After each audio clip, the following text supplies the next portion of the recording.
Bonjour tout le monde, merci d'être venu. Je m'appelle Xavier Delplanque et je vais vous parler de scale-up et de start-up. Je parlais un peu de mon expérience que j'ai eue pendant plusieurs années à Evernote, donc une start-up qui était considérée comme une licorne, une start-up évaluée à plus d'1 milliard de dollars. Et vous parler un peu de tout ce qui s'est passé dans ces dernières années, les projets qu'on a montés, les choses qui sont bien passées, les choses qui ont un peu foiré. Et j'espère vous donner un peu un aperçu de la vie en Californie, San Francisco, dans une start-up qui bouge rapidement. Et on va commencer par parler de qu'est-ce que c'est qu'une scale-up. Alors, plusieurs stades dans une start-up. Le premier stade, on a une idée, on essaye de trouver quelque chose qui est intéressant, une vision, un problème qu'on veut résoudre. Après, il y a la vraie phase start-up. On va essayer de trouver une idée qui a d'attraction, enfin, quelque chose qui va faire revenir les utilisateurs. Et ensuite, la phase de scale-up, qui est vraiment celle-là sur laquelle je vais me focaliser, qui est celle où il faut monter le chiffre d'affaires super rapidement. Et il faut se développer en quelques années, il faut grossir x10 le chiffre d'affaires qu'on génère dans la startup. Et du coup, les challenges sont énormes. C'est beaucoup d'argent qui sont versés dans une startup, il faut recruter super rapidement, il faut expérimenter plein de nouvelles idées, il faut essayer de trouver et d'élargir son marché, de toucher plus de gens. Et on n'a pas des dizaines d'années pour le faire. On a peut-être 3 ou 4 ans. Il faut aller super vite. Et en écrivant cette conf, je me suis dit, bon, à qui je vais m'adresser? Je sais que le WebMix, c'est les webmakers. C'est un peu tout et n'importe qui. En plus, on a du design, du product. Mais je me suis dit, bon déjà, je vais m'adresser au scale-up. Donc les scale-up, ça va être ces boîtes qui grossissent rapidement, mais il n'y en a pas tant que ça, et il n'y a pas énormément de licornes, je pense, dans la salle. Donc je vais aussi m'adresser aux startups, toutes ces boîtes qui ont déjà une idée, déjà un concept, et il y a beaucoup de choses qu'on doit faire en amont pour amorcer ce décollage, amorcer cette croissance fulgurante en tant que scale-up. Et puis aussi tout ce qui est entrepreneur, les tech entrepreneurs. Il y a beaucoup d'idées, je pense, beaucoup de choses qui peuvent inspirer d'autres entreprises. Et beaucoup de méthodes aussi qu'on a utilisées à Evernote qui, je pense, sont intéressantes pour d'autres types d'entreprises. Alors, à propos de moi, pourquoi je parle de ça, en quoi je suis légitime? Je suis un product manager, un chef de produit. C'est un rôle qui est assez récent en France, mais qui n'est pas tant que ça aux États-Unis. C'est un peu l'intersection entre... donc moi, à la base, je suis un ingénieur. Je développe des produits, je développe des programmes. Je suis passé assez rapidement sur la partie design, en fait. Je m'occupais aussi de définir tout ce qui est interaction utilisateur. J'ai beaucoup travaillé avec des designers. Et ensuite, sur la partie gestion de projet, donc gérer les équipes, m'assurer que tout se passe bien et que ça aille super rapidement. Et en arrivant aux États-Unis, je suis vraiment passé sur la partie produit. Et un product manager, ici, c'est plus un poste de marketing. Là-bas, c'est vraiment un poste de produit. C'est pas quelqu'un qui va parler du produit, faire du buzz, du social media.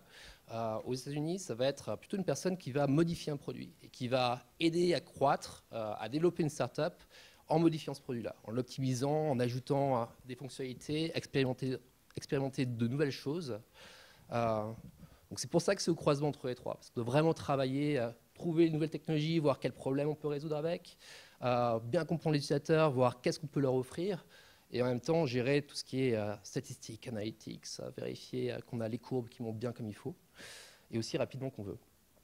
Et du coup, je vais un peu prendre les 3 casquettes, les 3 points de vue pendant cette présentation, et sur chaque projet qu'on a mené, un peu montrer le point de vue business, design et technologique qu'on a pris sur ces projets-là. Je suis parti aujourd'hui d'une petite équipe de produits qui s'appelle Syrup Lab. On est à Lyon, on est né il y a quelques mois seulement. L'idée, c'est d'aider les startups justement dans leur phase de croissance. Et on se mélange aux équipes, d'où le sirop. On essaie d'apporter un maximum d'expertise et on n'est pas là pour rester, on est là pour leur donner les clés ensuite et les aider à recruter une équipe en interne et faire que le produit décolle. Et avant ça, je travaillais à Evernote. Evernote, pour ceux qui ne connaissent pas, ça a commencé comme un petit logiciel de prise de notes. L'idée, c'est de pouvoir stocker tout ce dont on veut se rappeler. Ça va être des notes de meeting, ça va être des documents, ça va être des photos. En gros, c'est la base de données personnelles. C'est un système d'archives où on va mettre tout ce qu'on veut, tous nos documents, et on va pouvoir les récupérer quand on veut. On est sur mobile, sur son ordinateur portable. Toutes ces choses-là vont être indexées, ça veut dire qu'on peut faire de la recherche dessus, et on va pouvoir les retrouver quand on en a besoin. Et donc là-bas, je suis arrivé en 2011, Qu'est-ce que je faisais? J'étais chef de produit sur tout ce qui était mobile, et notamment tout ce qui était Android, BlackBerry, Windows Touch. On a fait quelques autres produits dont je parlerai après, Evernote Peak, un produit pour les étudiants.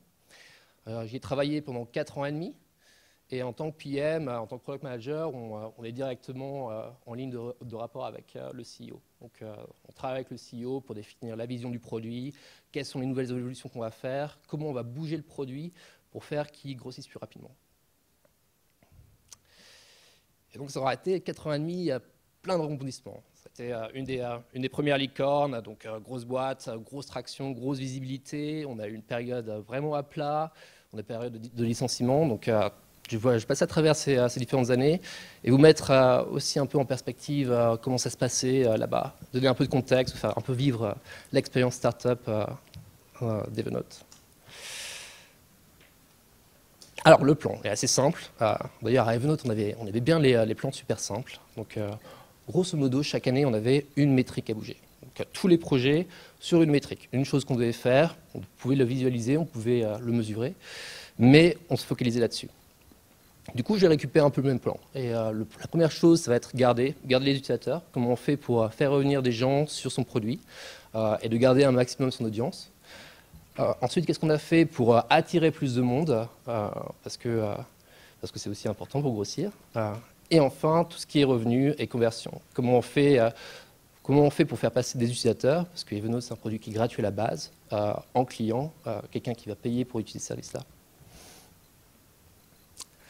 Et on a commencé par la rétention, vraiment tout ce qui est garder les utilisateurs. C'était le premier focus quand je suis arrivé là-bas, parce qu'on ne voulait pas remplir un panier percé. Si on ne garde pas les utilisateurs, ça ne sert à rien de faire énormément de visibilité, d'en attirer énormément. On va tous les perdre. Mais aussi, si on augmente la rétention, on pourra après augmenter les revenus a priori. Plus de gens restent sur le système, ils apprennent à l'utiliser, ils deviennent fans, et enfin, ils deviennent premium et deviennent clients du service. C'était vraiment la pierre angulaire, et c'est quelque chose sur lequel on a vraiment beaucoup bossé. Et je vais commencer avec un peu de contexte. Un peu de contexte sur Evernote. Donc, j'arrive en 2011. Evernote, c'est dans ce hangar. C'est un petit hangar qu'on partage avec WhatsApp à l'époque. On est une petite équipe de hackers. C'est vraiment les équipes de start-up initiales. C'est des gars qui ne sont pas si jeunes que ça, plus de 25, 30, 35. Les fondateurs, ils ont la quarantaine, donc plutôt une start-up mature. On est déjà international. On a d'ailleurs plusieurs horloges qui sont affichées sur le mur. On a une équipe qui est au Japon, gros fan au Japon. On a une équipe au Moscou. À la base, c'est une technologie russe, Evernote, une technologie qui permet de reconnaître de l'écriture dans des images. On attire 50 millions d'investissements, donc c'est vraiment le début où on décolle. Et là, on a l'objectif de tripler la taille d'Evernote sur la première année, et même de la tripler encore sur la deuxième année, ce qui fait x9 sur 2 ans.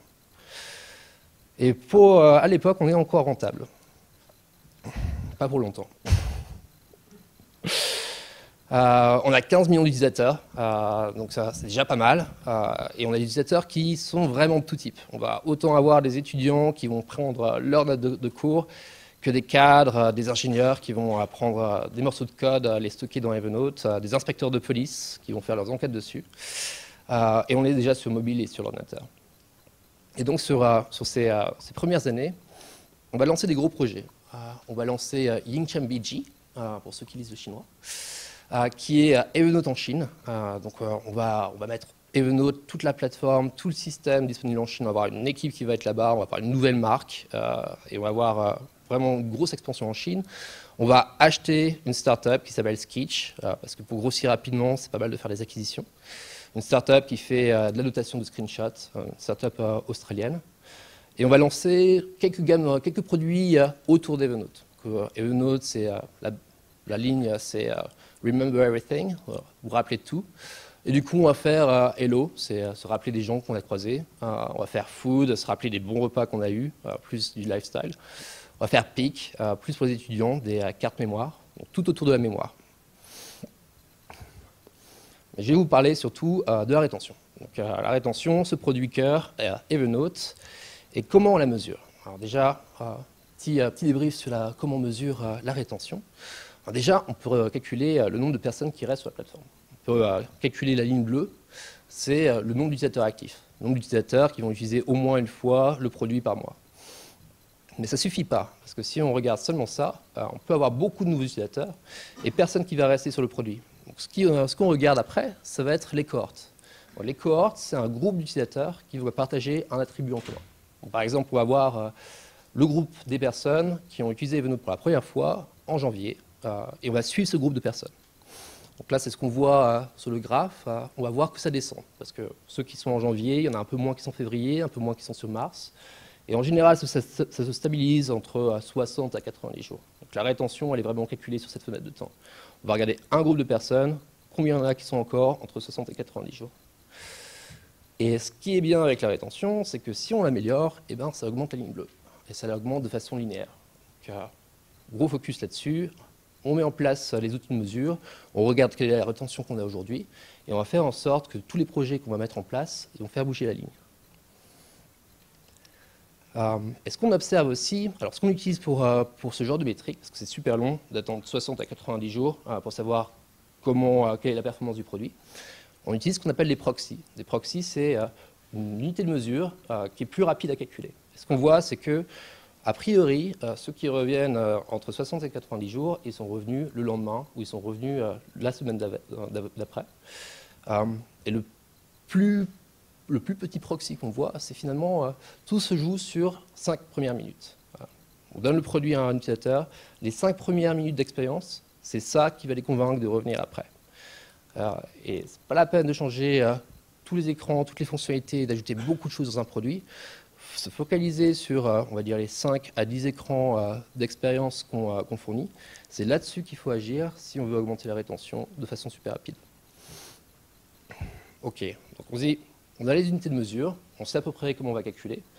On va regarder un peu ce que disent les utilisateurs et quelle a été notre expérience Evernote aussi pour avoir les idées qu'on peut en tirer. Quel est le problème qu'on doit résoudre? Pourquoi il ne reste pas? On a plusieurs groupes de personnes. On a vraiment d'un côté des gros fans d'Evernote, des personnes qui vont l'utiliser pour faire de la gestion de projet, qui vont la faire pour stocker des articles, des documents, des emails, absolument tout. Et ceux-là, ils vont en parler beaucoup. Ça va être des fans, des ambassadeurs, beaucoup qui vont en parler. Et de l'autre côté, on va avoir des personnes qui ne comprennent juste pas ce que c'est.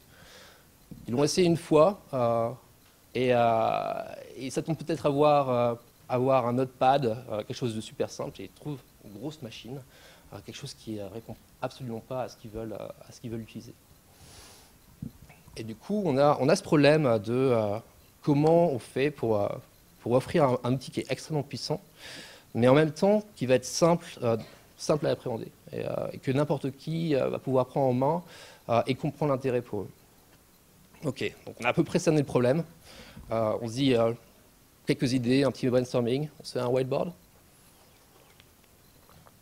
Et on se dit, bon, qu'est-ce qu'on doit gérer? C'est la courbe d'apprentissage. On doit se dévoiler petit à petit. On doit arrêter de tout dévoiler dès le début. Ça fait peur aux gens, ils ne comprennent pas le produit. Ce qu'on va faire, c'est les guider un petit peu. On va faire un parcours guidé dans l'appli. Et on va surtout les guider là où on pense qu'à un instant magique. Nous, on l'a utilisé, on a trouvé des choses qui étaient vraiment géniaux.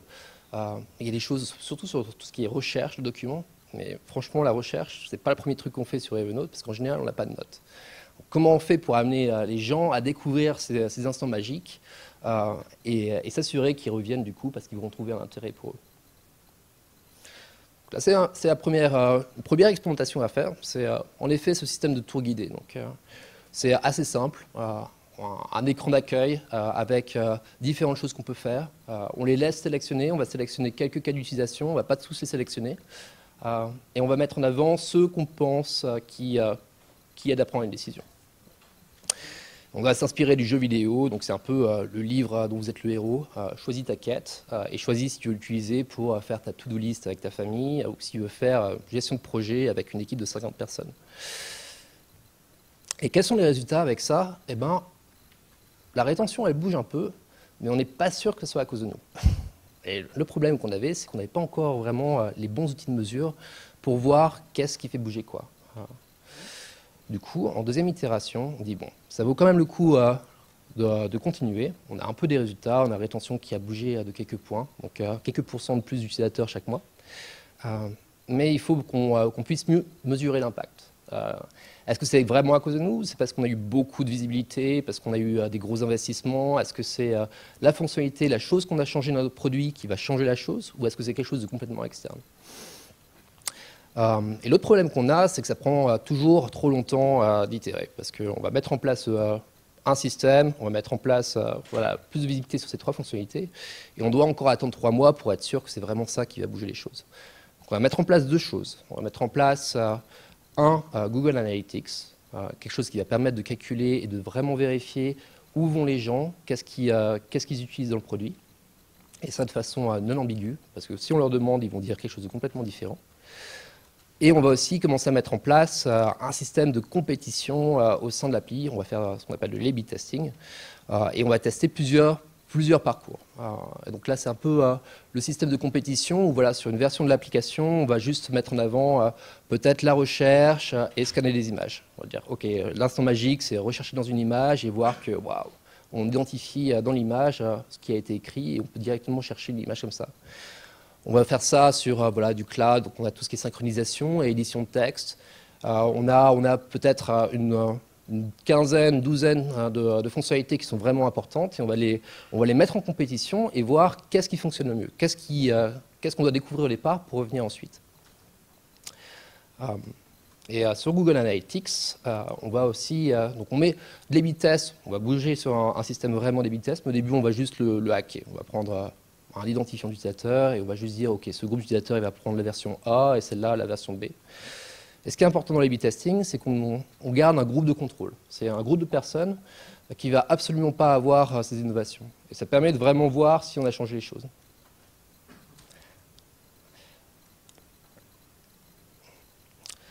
Donc ça, c'est la première expérimentation. Next. Et ce qu'on observe, c'est qu'on arrive à augmenter de 50%, on arrive à augmenter presque à doubler la rétention d'utilisateurs qu'on a. Dans la première semaine, on a 50% des utilisateurs qui ont créé un compte qui reviennent. Ça nous semble plutôt pas mal. Et on commence à faire des programmes transverses. Tout ça, on l'a fait sur Evernote Android. On dit, ça marche bien, c'est quelque chose qui va vraiment bouger les métriques. Et en plus, ça accompagne l'utilisateur dans son expérience. On va le mettre en place sur iOS, sur l'iPhone et l'iPad, sur les ordinateurs portables. On va le mettre en place partout parce qu'on sait que ça change les choses. Après, on va continuer après à accompagner dans le temps, parce que les 5 minutes, c'est bien à bouger. Mais ce qu'on veut, c'est qu'ils découvrent petit à petit, chaque semaine, des fonctionnalités supplémentaires. Et du coup, on va, pareil, emprunter aux jeux vidéo tout ce qui est notion de courbe d'apprentissage, où chaque niveau d'un jeu vidéo, ça fait découvrir une nouvelle chose, une nouvelle compétence, et s'assurer que les gens vont acquérir les compétences au fur et à mesure. Et voilà, aujourd'hui, on a vraiment un système qui est encore en place dans l'appli, qui est en place en fait dans toutes les applications d'Evernote. Ça a bougé d'un écran d'accueil unique, on a un système de cartes. Chaque carte va indiquer une fonctionnalité et on va pouvoir les injecter différemment en fonction du type d'utilisateur. Et ce système de cartes, c'est un outil qui est vraiment puissant parce que ça nous permet aussi de diriger une audience sur une nouvelle fonctionnalité. Voilà, si on a une fonctionnalité qu'on veut expérimenter, mais les gens ne trouvent pas forcément, on va pouvoir mettre en avant directement et voir si le problème, c'est de le découvrir. Si c'est une fonctionnalité qui attire vraiment l'attention, est-ce que les gens vont l'utiliser tous les jours une fois qu'ils l'ont découvert? Et on va avoir un système qui va gérer l'injection de ces cartes au fur et à mesure de l'expérience. Voilà, je pense en tout cas aujourd'hui, on a une très bonne rétention sur Evernote Android et on l'a diffusé sur tous les autres produits. Et on a mis en place ce système d'expérimentation. J'ai parlé maintenant de tout ce qui est attirer plus de gens sur le produit. On les garde, génial, il y en a plus qui reviennent. Maintenant, ce qu'il faut faire, c'est mettre le boost sur en avoir plus qui viennent sur le produit. Un peu de contexte, bon, on a bougé notre hangar sur un immeuble de 4 étages. On est à côté de la 101, la grosse autoroute qui va dans la Silicon Valley. C'est les années fastes, quoi. On est en 2013, on a eu 150 millions d'investissements. Il y a 400 personnes maintenant dans les bureaux. On a des espaces de travail énormes. C'est vraiment les années fastes d'Evernote. Et en termes d'utilisateurs, on a augmenté pas mal. On est monté à plus de 100 millions d'utilisateurs qui utilisent les applis. les applis sur toutes les plateformes. Et du coup, le challenge continue de diversifier. Et là, c'est attirer plus de gens. Alors, ces années-là, qu'est-ce qu'on va lancer? On va lancer Evernote Business. Evernote Business, c'est pareil, c'est Evernote, mais plus pour les petites et moyennes entreprises. Et l'objectif, c'est de supprimer les silos, d'avoir le groupe des développeurs qui ne sait pas ce qui se passe au marketing, qui ne sait pas ce qui se passe en partenariat. On va avoir Evernote Market, où là, c'est des produits physiques. On va vendre des objets qu'on peut mettre sur son bureau. Et le gros projet, ça va être aussi WordChat. Et le brief de WordChat, de notre CEO, notre boss, c'est de construire le World of Warcraft de la productivité. Mot pour mot. Et voilà, imagine Evernote qui aujourd'hui c'est un espace personnel, c'est là où on va mettre toutes ces choses pour nous et les garder avec nous. Ce qu'on veut faire, c'est créer un espace de travail, un endroit où on peut voir les gens collaborer en temps réel et d'avoir de la vie, d'injecter de la vie dans notre produit. Mais quel problème on veut vraiment résoudre là-dessus? Pourquoi on veut faire le World of Warcraft de la productivité? Voilà, le challenge, c'est toujours la croissance. Et le problème avec augmenter la rétention, c'est que ça se monte de façon linéaire. Ce qu'on veut, c'est une exponentielle. On veut beaucoup d'utilisateurs et de plus en plus. Et on le fait comment? On le fait en devenant viral. Et, on a un facteur de viralisation qui, grosso modo, calcule combien d'utilisateurs vont inviter et amener d'autres utilisateurs sur la plateforme. Et ce qui se passe si on le fait bien, alors par exemple, là, on a le groupe de février qui va inviter et amener sur la plateforme au moins un utilisateur chacun. Ce qui fait qu'on a un groupe en plus sur le groupe de mars. Et si on fait ça bien, on grimpe de façon exponentielle. Et franchement, pour le moment, on a énormément de visibilité. On a beaucoup de nouveaux utilisateurs, mais qui vont plutôt découvrir par le store, parce qu'on est mis en avant par Google, par Apple, parce qu'on a beaucoup fait d'innovation. On a beaucoup investi. Quand les Google Glass sont apparus, on était sur les Google Glass. Quand Material Design, les nouveaux designs de Google sont apparus, on avait déjà une version qui était Material Design. On nous montre à Google I.O., on nous montre sur TechCrunch, on a plein d'awards. Et on a aussi un gros programme de partenariat avec, par exemple en France, c'était avec Orange et Samsung, où grosso modo, on va offrir Evernote gratuitement pour les utilisateurs de Samsung ou pour tous les clients d'Orange. Et on a dans le produit, tout ça c'est un truc qu'on a fait dans le produit, hein, c'est quelque chose qui permet d'être paramétré. On va pouvoir paramétrer, ok, les gens en France avec tel téléphone, ils vont avoir 6 mois gratuits avec Evernote. Et de tabler sur les deux, ça nous permet d'être préchargé sur tous les téléphones qui sont pairés, distribués par Orange ou pour Samsung. On a cette mécanique qui est en place, qui nous ramène des millions d'utilisateurs. Je pense qu'on a plus, rien que sur Android, on a plus d'1 million de nouveaux utilisateurs par mois. C'est une folie, c'est un truc de malade. Mais on sait que ça ne va pas durer éternellement. Parce que précharger sur les téléphones, c'est assez chiant pour les utilisateurs. En général, on a plein d'apps qu'on ne va pas utiliser et ils commencent à réduire le volume et on va avoir de moins en moins d'applis. Donc ça va pas durer éternellement.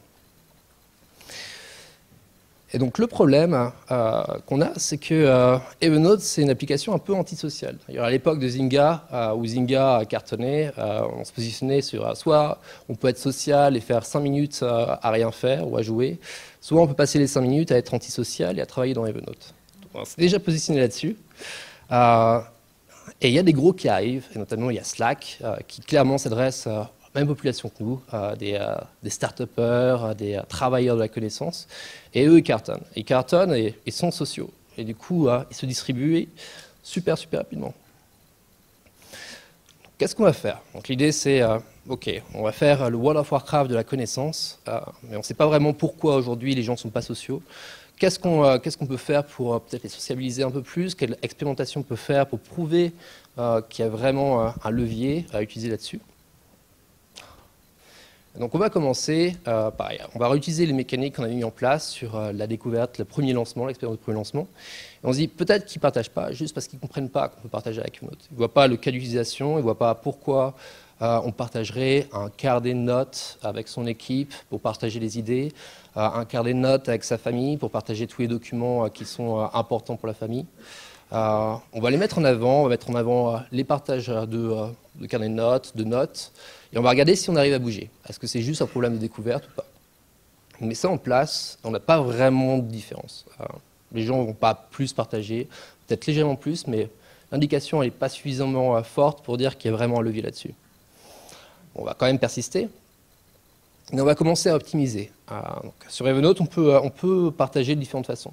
On peut partager, par exemple, une note en l'envoyant par email, en pièce jointe, ou en l'envoyant en lien, et en obligeant quelque part celui qui reçoit à s'inscrire sur Evernote ou à se connecter sur Evernote, on va dire. Bon, c'est pas très user-friendly, mais il faut quand même optimiser ça, avoir plus de gens qui s'inscrivent sur la plateforme. On va supprimer tout ce qui est en pièce jointe, et on va les obliger à créer une note. Pareil, on a du résultat, ça frémit un peu, mais les utilisateurs ne sont pas super contents, parce que c'est un peu une perte de fonctionnalité, et c'est pas le gros boom. Bref, on a fini de jouer avec les expérimentations, et on arrive à Workchat. Workchat, c'est un énorme projet. En gros, on doit mettre Slack à l'intérieur d'Evernote, qui était déjà assez gros. Et c'est un énorme projet qui pose beaucoup de problèmes, parce que déjà à la base, le produit, il n'a pas été réfléchi pour être social. C'est un produit qui était réfléchi pour avoir ses propres notes, et du coup on a plein de problèmes. On a plein de problèmes, et l'expérience utilisateur qu'on fournit, elle est pas mal, mais elle n'est clairement pas à la hauteur de ce qu'on peut voir. On voit pas très bien. Ce qu'on peut voir avec Slack.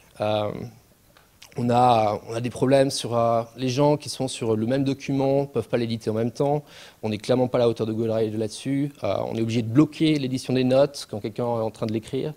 On a des problèmes de recherche. C'est impossible de rechercher des notes qui ont été partagées avec soi.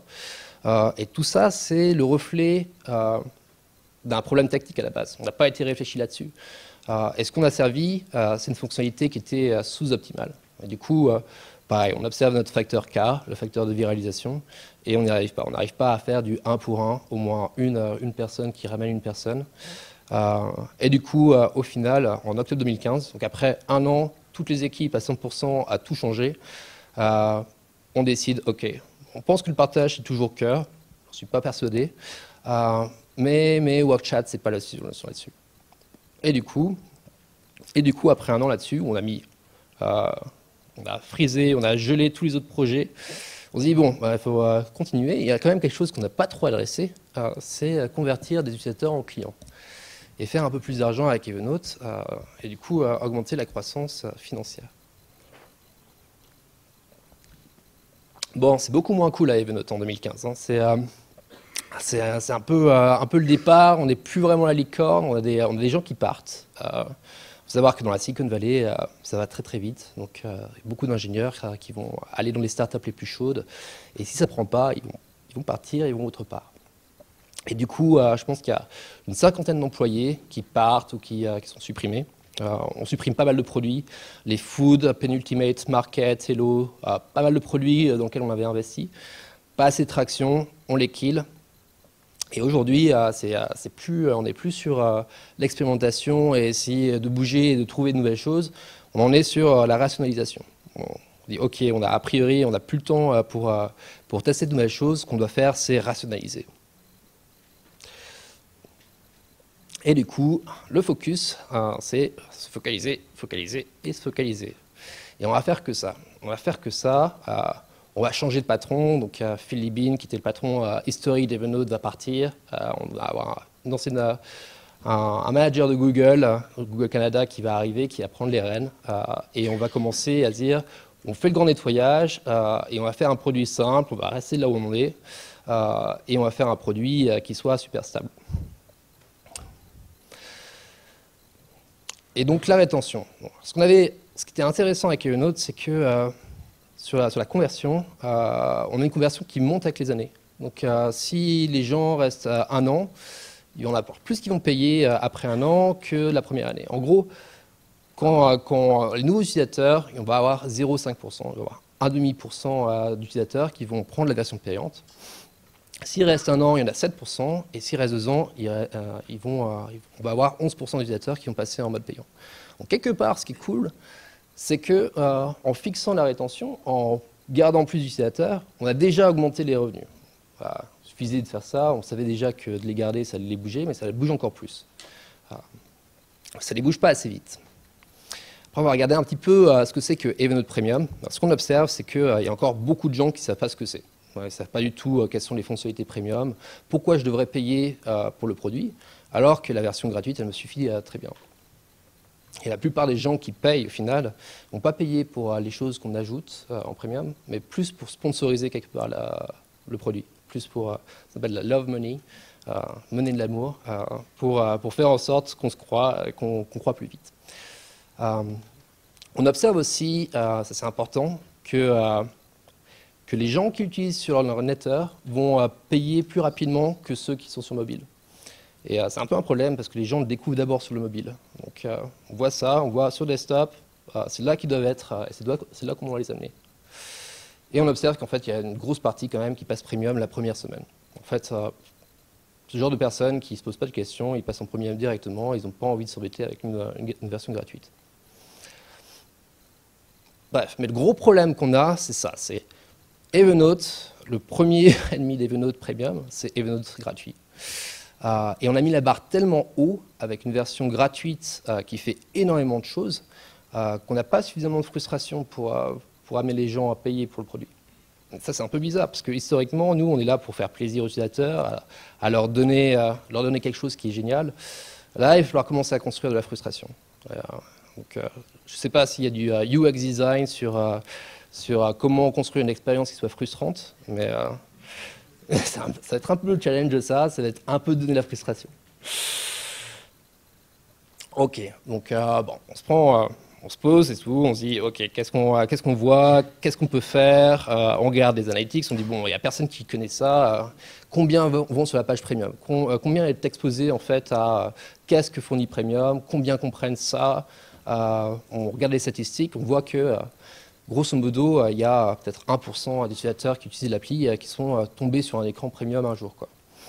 Donc, personne ne le voit, et on se dit, sur Android, pareil, petite expérimentation, on va juste le mettre un peu plus haut dans la navigation. On va prendre, en gros, pareil que les cohorts analysis, le groupe des personnes qui est sur le premier écran d'accueil de votre appli, on va en avoir beaucoup moins sur chaque écran qui sont en dessous dans la navigation.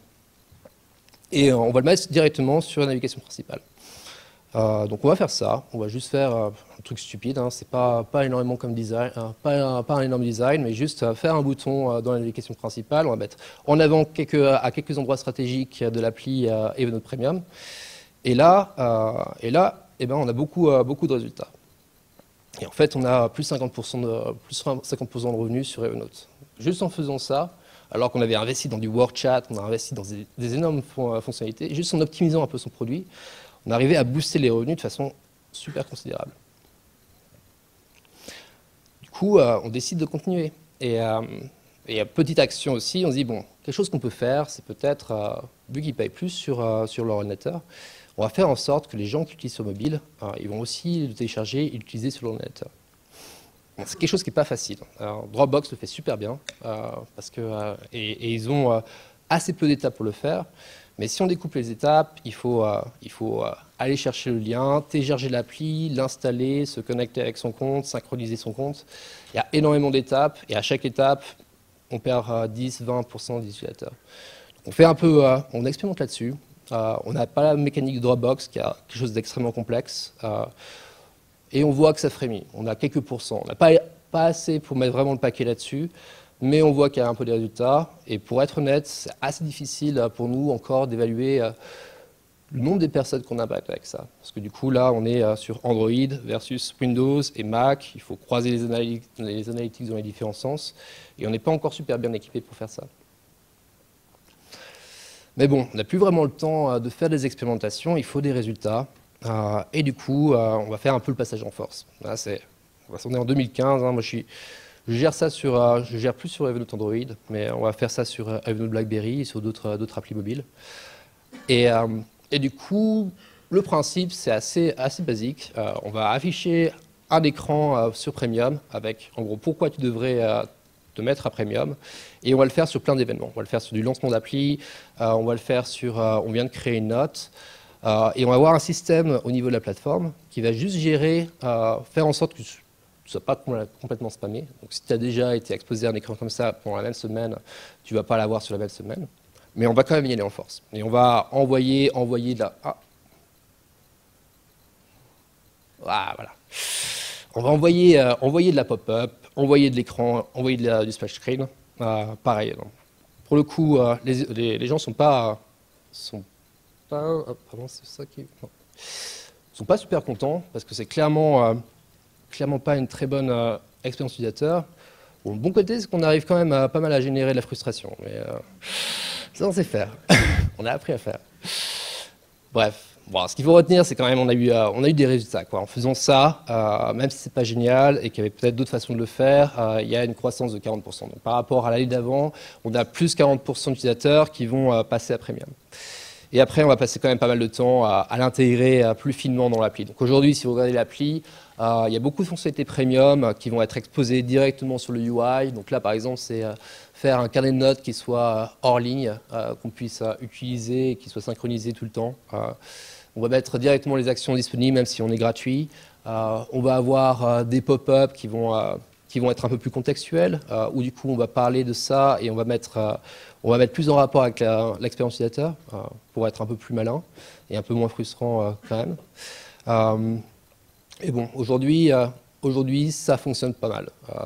Et ça fait partie des focus d'Evernote. Donc ouais, aujourd'hui, Chris O'Neill, donc notre nouveau CEO, dit clairement le produit, c'est même plus le partage. Aujourd'hui, le produit, ça va être la recherche, créer les notes et synchroniser les notes.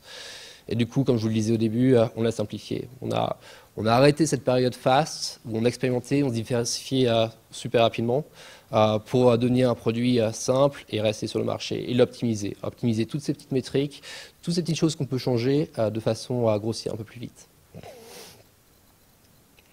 Les leçons. Alors, j'ai essayé de synthétiser en 3 leçons un peu ces 3 années, ces trois choses. Et 3 choses que je retiens personnellement sur les projets que je mène aujourd'hui. Tout d'abord, collecter de la donnée. Et même si vous ne l'utilisez pas encore, ça va vous servir plus tard. Ça vous servira à savoir qu'est-ce que vous avez fait dans le passé qui aura permis de changer les choses. Et si vous faites même juste garder des groupes de contrôle quand vous lancez de nouvelles fonctionnalités, ça vous permettra de vérifier que cette chose-là précisément, elle aura permis de garder plus d'utilisateurs, de générer plus de revenus, et elle vous permettra de prendre des décisions plus tard sur qu'est-ce que vous devez lancer ou qu'est-ce que vous ne devez pas lancer. Et franchement, la data, c'est mieux que de consulter n'importe quel utilisateur. Et nous, combien de fois on a eu des fonctionnalités que tout le monde nous a demandé, allez, faites des rappels, faites des fonctionnalités, on le lance, et on va voir quoi, 5-10% d'utilisateurs qui vont l'utiliser. Clairement, c'est pas ce qu'on devrait faire. Analysez ça, ça vous donnera toute l'information que vous avez besoin. Deuxième leçon que je garde, c'est expérimenter. Pas avoir peur de faire des expérimentations dans votre produit. Votre produit, c'est votre laboratoire, c'est votre champ d'investigation. Vous voulez supprimer une fonctionnalité, faites de l'A/B test, supprimez-le sur un groupe de personnes. Regardez comment ça prend, est-ce qu'ils vont vraiment être frustrés ou pas. Si vous voulez faire quelque chose d'énorme et de nouveau, faites-le déjà avec un échantillon. Voyez si ça prend, si ça change, avant de le faire pour tout le monde. Et construire ce champ d'expérimentation, c'est quelque chose qui a bien fonctionné à Evernote. Je pense que c'est ce qui nous a permis de croître aussi rapidement aussi et d'augmenter la rétention, c'est cette expérimentation. Et ça permet, alors ça c'est un diagramme que j'ai emprunté aux jeux vidéo, ça vous permet d'éviter d'avoir cette étape où vous allez décider sur un design, ok, c'est ce qu'on doit faire, et vous lancez, et vous le mettez partout, et vous avez dépensé des mois de développement, et au final, vous avez peut-être 10-20% de taux de réussite, quelque chose qui est ridicule. D'expérimenter et sans arrêt de pouvoir décider, ok, on continue, on met ça de côté, d'avoir ces petits A/B tests, ces branches qu'on va faire sur le produit, ça va vous permettre d'augmenter de façon considérable le taux de succès. Et peut-être de 10, vous allez monter à 50%, peut-être même plus que 50% de réussite quand vous allez lancer. Et surtout, ce que ça va vous permettre de faire, c'est de garder un produit simple. Et on a eu ce problème à Evernote, d'avoir un produit qui avait tellement grossi, qu'on a tellement tordu dans tous les sens pour lui ajouter des fonctionnalités, lui ajouter du chat, du messaging, toutes ces choses-là ont fait que le produit est devenu obèse, est devenu gros, est devenu lourd. Il n'arrivait pas à bouger assez rapidement dans un marché qui va très très très vite. Et du coup, c'est ce qui fait qu'aujourd'hui, voilà, ils passent beaucoup de temps à changer. Ils sont passés sur Google Cloud pour tout ce qui est synchronisation. Ils sont en train d'investir à fond pour rétrécir leurs équipes et rétrécir leurs produits. Je pense que d'expérimenter et de garder seulement ce qui fonctionne, et seulement ça, et de ne pas hésiter à tuer les choses qui ne fonctionnent pas, c'est une priorité pour une startup qui grossit aussi rapidement. Voilà, c'est à peu près tout ce que je voulais dire aujourd'hui. Merci beaucoup.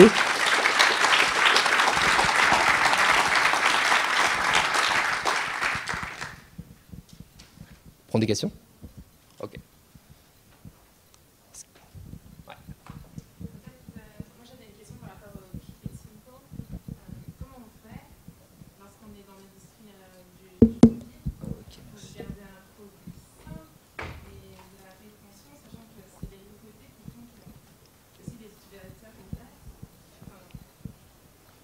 La nouveauté, c'est pas ce qui fait qu'il reste, c'est ce qui fait qu'il découvre a priori. Il y a l'effet d'annonce où on va annoncer par exemple que je sais pas, on va utiliser de nouvelles technologies comme les Google Glass, un investissement et du coup on va alourdir un peu le produit.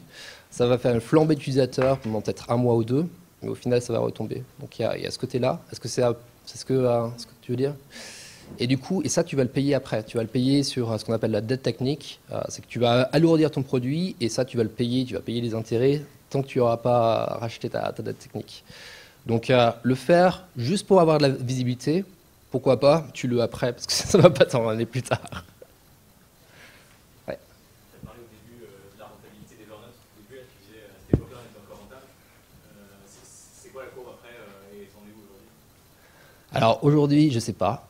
Je pense avec tous les projets qu'ils ont tués et avec la réduction de leurs équipes, ils sont sur la courbe de rentabilité. Bon, on n'a pas été rentable parce qu'on a aussi recruté comme des malades. On a multiplié par 10 ses effectifs en quelques mois. Donc forcément, aujourd'hui, voilà, il y a 5 bureaux internationaux qui ont été fermés. Il y a 50 personnes en moins, peut-être encore moins. Je pense qu'aujourd'hui, c'est fini. C'est plus la scale-up. Aujourd'hui, c'est en passe de devenir une compagnie. Et elle a échoué sur certains projets, elle a échoué sur pas mal de diversification. Elle a essayé d'être un espace de travail et ça reste de la note et pas vraiment un concurrent de, je sais pas, Microsoft Office.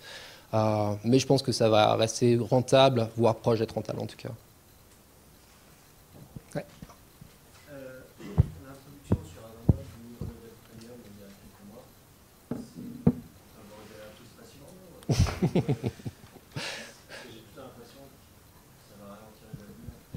Bah, en fait, c'est une bonne question parce que voilà, ils ont réduit un peu. Alors, ils ont fait beaucoup d'A/B tests. Hein. C'est des gros fans d'A/B tests depuis quelques années. Ils l'ont fait sur les prix d'un côté. Donc, ils ont testé plusieurs prix sur plusieurs pays pour voir quels sont les prix optimaux. Mais ils ont fait aussi sur différentes formules de premium. Donc, déjà, ils se sont posé la question est-ce que premium c'est le meilleur nom? Donc, ils ont testé plusieurs noms. Avant, il y avait gratuit et premium. Ils ont mis un truc intermédiaire qui s'appelle plus. Et là, ils ont commencé à supprimer des trucs du gratuit pour réduire le scope, baisser la barre pour monter un petit peu ce qui est premium. Je pense que ce n'est pas forcément ridicule. Peut-être que c'est dommage qu'on n'ait pas fait ça dès le début et de faire quelque chose qui soit un peu plus frustrant parce que de supprimer des choses à des gens, c'est pas génial et c'est mal perçu. Peut-être que c'est le genre de choses qu'on peut A/B tester avec seulement les nouveaux utilisateurs qui ne savent pas encore tout ce qu'il peut y avoir sur le gratuit, de faire un produit qui soit un peu plus contraint et de voir qu'en effet, ça aide sur du plus ou sur du premium. Je pense que c'est un mouvement qu'ils pouvaient faire parce que créer un produit premium qui soit 10 fois meilleur que le produit gratuit, vu la barre qu'on s'est mise, ça demande un investissement colossal. Bah, je pense qu'on a fait beaucoup d'innovations, mais là, ils peuvent plus se permettre d'en faire encore plus, quoi. Donc, ouais, je pense qu'ils sont en train de ranger les choses, ils sont en train de mettre les affaires en ordre.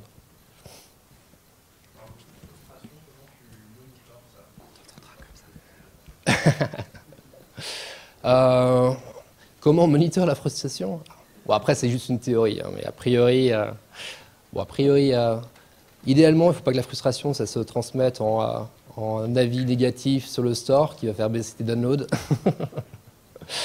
Après, je pense que tu peux la monitorer ou en effet, s'il y a quelque chose qui leur manque vraiment et qu'il y en a pour 5 $ de frustration, ils vont payer 5 $ par mois pour avoir le produit. Non, je pense pas. On n'avait pas un indice de frustration. Mais c'est intéressant, il y a peut-être des recherches à faire sur l'expérience utilisateur sur la frustration. J'ai hérité du micro. Quels outils pour mesurer le comportement des utilisateurs avec fiabilité Et est-ce qu'il est possible d'avoir ce type d'outil sans être noyé sous la data? Parce que c'est un peu l'inconvénient de la data. On l'accumule, on l'accumule.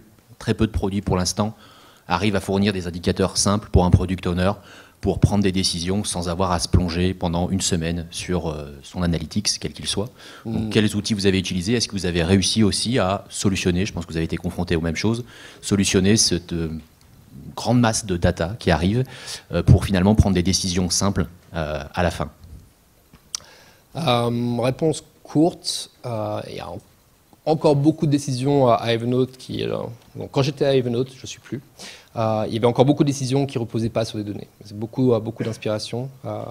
Il y avait des chefs de produits comme moi qui sont mis à fond dans du Google Analytics ou qui sont à l'aise avec du SQL, qui pouvaient faire des requêtes dans des bases de données.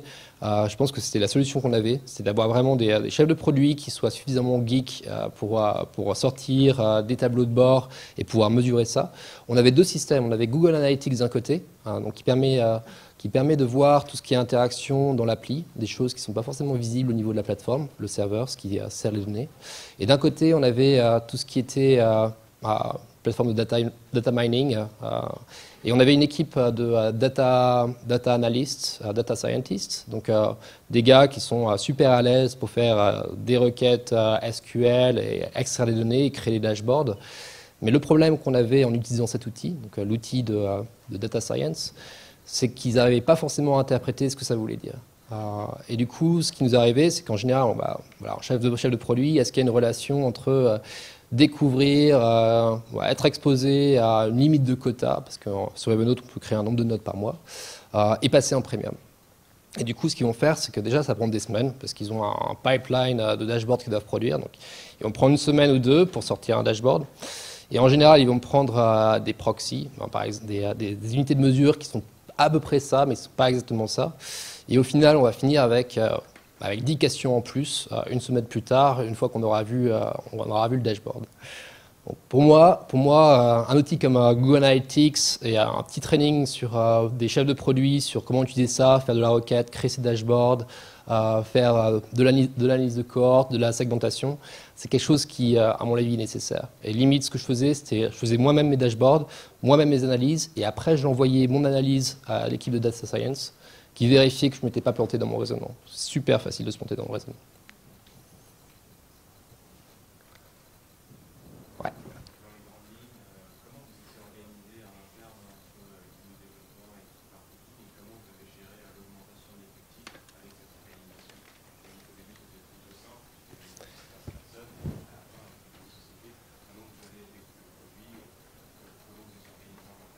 D'accord. Alors quand je suis arrivé, on était une trentaine, peut-être 40 personnes. Il y avait 10 personnes en marketing et bizdev. Donc en gros, c'était quasiment que des ingénieurs. Et le chef de produit était attaché à du produit et l'engineering. Donc on était l'équipe de développement, les chefs de produit étaient dans l'équipe de développement. Le marketing, vraiment, il y avait deux grosses choses qu'ils faisaient. C'est une grosse conférence chaque année où ils invitaient tous les ambassadeurs d'Evernote, une sorte de grand messe d'Evernote. Grosse conférence, et écrire des blogs sur les innovations qu'on faisait dans le produit. Donc, en gros, le chef de produit va dire, voilà, on va lancer, je sais pas, du handwriting, tout ce qui est écriture à la main dans Evernote, voilà comment ça marche, on va envoyer des screenshots, on va dire pourquoi c'est cool, et eux, ils vont écrire un blog post sur le blog d'Evernote, et ils vont annoncer la fonctionnalité. Mais c'était assez faible. Donc ça, c'était au début. L'équipe marketing n'a pas énormément grossi. Par contre, on a une équipe de vente qui a beaucoup grossi. Et ça, c'est arrivé avec Evernote Business, où du coup, on devait vendre Evernote plus à des gens, mais à des entreprises. Et du coup, je pense que sur les 400 personnes, il devait y avoir une centaine de personnes quand même qui étaient entre les ventes, les partenariats et toutes les fonctions un peu comme ça. Et en termes d'organisation, on a... Voilà, le chef de produit, il est un peu transverse, donc l'idée, c'est je travaillais avec les partenariats, avec les ventes, avec le support client, et essayer de faire le lien entre tous les gens pour que les choses se connectent. Est-ce que ça fonctionnait? Pas toujours. Et puis, on avait une division au niveau de l'équipe produit, un peu par plateforme. Donc, on avait l'application Android, l'application iOS, et un peu de liberté sur chaque appli, parce qu'on voulait profiter à fond des technologies qui étaient disponibles. Utiliser tout ce que permet Android ou tout ce que permet iOS. Voilà. Ouais.